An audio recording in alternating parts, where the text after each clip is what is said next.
कि सर नए क्वेश्चन हमसे सॉल्व नहीं हो रहे, यही बात है। तो इस सिचुएशन में पता है क्या करना होता है, बाकी सब कुछ रोक दो, everything stop. Sir everything stop का मतलब कुछ भी आप अगर कर रहे हो, मॉड्यूल कर रहे हो, पीवाईक्यूज कर रहे हो, सब कर रहे हो, रोक दीजिए प्लीज, सारी चीजें रोक दीजिए। अगर आपसे क्वेश्चन नहीं सॉल्व हो रहे, ठीक है, बिल्कुल एकदम ब्लैंक हो, अब क्वेश्चन नहीं सॉल्व हो रहे मतलब मैं ये वाले रेशियो को लेकर चल रहा हूं कि 20 में से एक भी नहीं हुआ। जो क्वेश्चन सॉल्व हो रहे हैं कैटेगरी वो तो ये है, 20 में से 10 हो गए, 20 में से 15 हो गए, ये तो सॉल्व होने वाली कैटेगरी में काउंट होते हैं भाई, ठीक है। 20 में से अगर आपके एक भी सवाल नहीं हिला तो इसमें सब कुछ रोक दो और वापस आप अपने नोट्स पे जाइए प्लीज, और नोट्स के क्वेश्चन को रीअटेम्प्ट करो बस, ठीक है, हाँ है ना, रीअटेम्प्ट करो और प्रोसीजर एज ए एक्सपीरियंस याद रखो कि इस सवाल में सर ने ये वाला स्टेप इसलिए लिया। समझ गए? क्या मेरी बात समझ गए? पहले इस पे एग्री करो प्लीज, ये समझ में आ गया, हाँ ना, कि क्वेश्चन नोट्स वाले आपको रीअटेम्प्ट करने हैं। और जो भी लोग इसकी तलाश में हैं, मोटिवेशन की तलाश में अगर आप हो, तो मोटिवेशन की अगर मैं आपको एक डेफिनेशन बताऊं तो मोटिवेशन इज नथिंग बट आपकी जेई ग्राफ, मतलब जेई जर्नी में ये आपकी जर्नी है, तो मोटिवेशन सिर्फ एक स्पाइक की तरह है, ठीक है। इंस्टेंटेनियस होता है मोटिवेशन, ध्यान रखना कैसा होता है, इंस्टेंटेनियस, कि क्षण भर एक पल में आएगा, ठीक है, और फिर धीरे धीरे ये मोटिवेशन कम होने लगेगा, समझे। तो स्पाइक की तरह होता है मोटिवेशन। मतलब क्या, आप मुझे ग्राफिकली, तुम लोग जेई के स्टूडेंट हो, तुम मुझे एक ग्राफ बना के दिखाओ जिसमें तुम कॉन्टिन्यूअसली स्पाइक बना सको, ठीक है, कॉन्टिन्यूअसली मतलब स्पाइक ही रहे थोड़ी देर तक के लिए। तो थोड़े दिन के लिए कभी भी मोटिवेशन नहीं रहता, मोटिवेशन हमेशा कैसे होता है, स्पाइक, इंस्टेंटेनियसली आता है। हमने कुछ सुना, हमने कुछ देखा, हमने किसी की बात सुनी, किसी की रियल लाइफ स्टोरी सुनी, स्ट्रगल सुनी, हमें अच्छा लगा, हमें लगा कि हम भी ऐसा कर सकते हैं, हम पढ़ने बैठ गए। बट आप सोचो कि वो जो आपको अच्छा लगा, वो जो मोटिवेशन आपको फील हुई, गूजबम्स आपको आए, वो हमेशा रहे, ऐसा नहीं होता है, ठीक है। वो स्पाइक था, आपको स्पाइक मिला, उससे एक पुश मिला, उससे पढ़ो, वो पुश हमेशा नहीं रहेगा, हमेशा रहेगा डिसिप्लिन, ठीक है। चाहे मूड ऑफ है, चाहे तबीयत खराब है, जैसे मेरे को भी आज मतलब तुम्हारे लिए लेक्चर रिकॉर्ड करना था, ये वाला जो तुम्हारा कौन सा था, नो मर्सी की शीट का डिस्कशन, बट अभी तबीयत खराब चल रही है, सुबह से बुखार चढ़ा पड़ा है, अभी लक्ष्य की क्लास लेकर थोड़ी देर लेटा था दवाई लेकर, फिर मैं जैसे तैसे उठ के आ गया हूँ, ठीक है।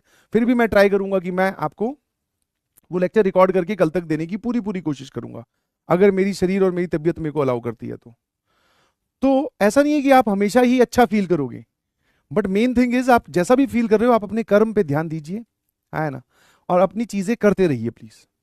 कभी अच्छा मूड होगा, कभी खराब मूड होगा, कभी चीजें पॉजिटिव होंगी, कभी चीजें नेगेटिव होंगी, कभी पढ़ने का मन होगा, कभी नहीं होगा, कभी बाहर बारिश का मौसम होगा, कभी कड़ी धूप होगी, हर सिचुएशन में आपको पढ़ना है।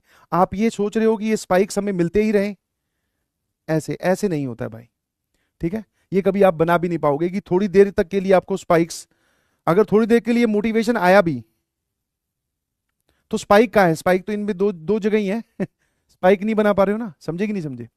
इसीलिए तो प्लीज मोटिवेशन के भरोसे मत रहें, अपने काम और अपने कर्म के भरोसे रहें, ठीक है, हाँ है ना। और मैं आपको एक एक और रिलेवेंट डाटा शेयर करता हूं कि अगर, और इस बात को आप बिलीव कीजिएगा प्लीज, अगर आपको क्लास वाले एग्जांपल्स एकदम क्लियर हैं, क्लास क्वेश्चंस एकदम क्लियर है, व्हेन आई से क्लियर दैट मींस कि मैं आपके सामने वो सवाल रखूं तो आपको उसका यूज होने वाला कॉन्सेप्ट, फॉर्मूला और मेथड जो भी लग रहा हो वो आपको एकदम क्लियर होना चाहिए। सर ये लगेगा, ये क्यों नहीं लगेगा, ठीक है। अगर आप ऐसा भी कर लेते हो that means your journey is going 100% good, एकदम बढ़िया जा रही है भाई।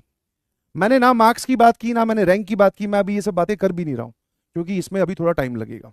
मेरी बात समझ पा रहे हो कि अगर आप सिर्फ क्लास के एग्जाम्पल्स को दुरुस्त कर लेते हैं, बिकॉज हम एक wide variety of question solve कर रहे हैं, आसान भी है, मुश्किल भी है, बहुत मुश्किल भी है, फिर भी कुछ चीजें बच जा रही हैं, या फिर कुछ वैरायटी ऑफ क्वेश्चंस प्रैक्टिस की कमी महसूस हो रही है तो हम शीट्स भी दे रहे हैं, ऐसे डिब्बी भी हमारे पास में है।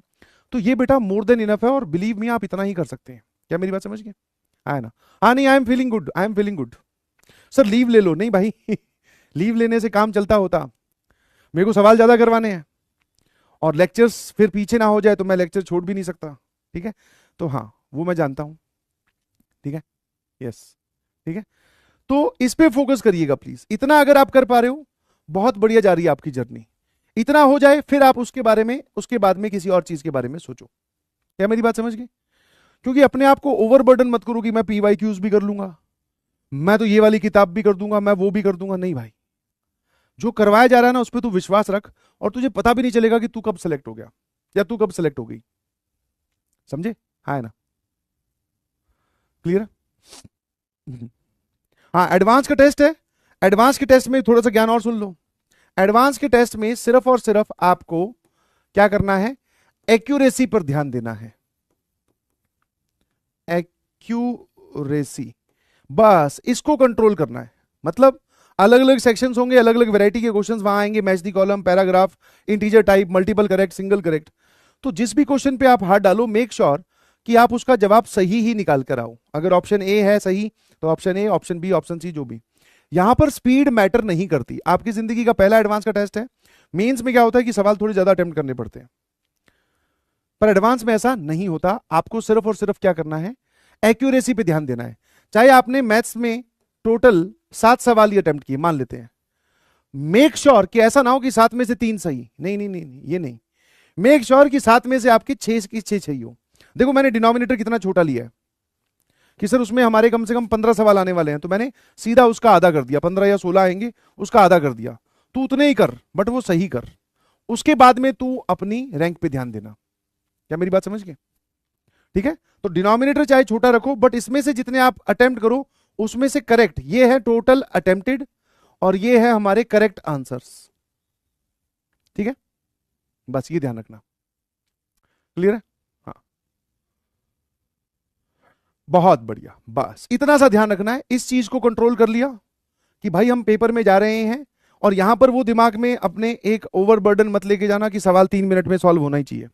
हो सकता है कोई सवाल लेंदी हो तो वो 3 मिनट से ज्यादा में सॉल्व होगा। आपको सारा कॉन्सेप्ट आता है, आपको सारी चीजें क्लियर है। हो सकता है कि वो सवाल आसान हो तो वो 3 मिनट से पहले ही सॉल्व हो गया। अब तू बैठ के एडवांस के पेपर में अपने आप को डाउट कर रहा है कि यार मैंने तो बहुत जल्दी सॉल्व कर दिया। कोई बात नहीं, आसान सवाल होगा, आगे बढ़ो। और एडवांस के टेस्ट में भी आपको इजी क्वेश्चंस भी मिलेंगे। इनका अमाउंट जरूर कम हो सकता है पर इजी क्वेश्चंस, मीडियम क्वेश्चंस ये भी आपको मिलेंगे।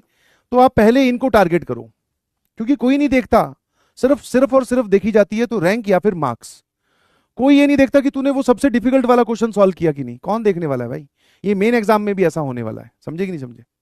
क्या मेरी बात समझ गए?